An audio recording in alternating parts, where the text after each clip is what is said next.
தம் கிருபை பெரிதல்லோ என் ஜீவனிலும் அதே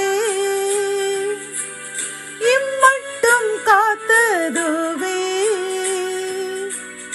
இன்னும் தேவை கிருபை தாருமே இன்னும் தேவை கிருபை தாருமே.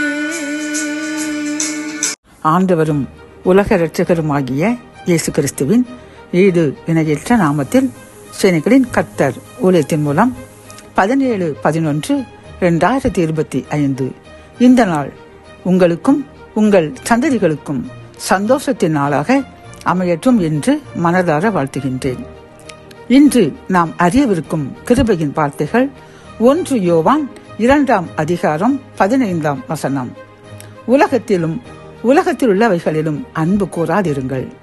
கத்தோலிக்க வேதாகமம் இவ்வாறு கூறுகின்றது, உலகத்தின் மீதும் அதில் உள்ளவை மீதும் அன்பு செலுத்தாதீர்கள் என்கின்றது.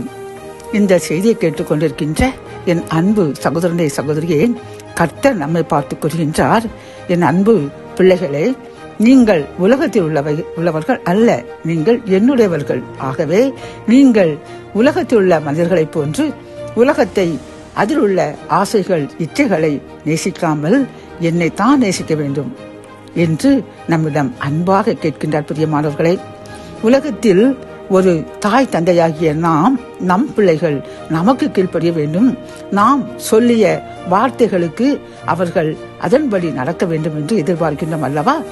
அப்படி என்றால் இந்த உலகத்தில் நம்மை தாயின் வயிற்றிலிருந்து உருவாக்கி இந்த நிமிஷம் வரை பாதுகாத்து கொண்டிருக்கின்ற நம் தாயும் தந்தையுமாகிய இறைவன் நம்மிடம் எதிர்பார்ப்பது சரிதானே?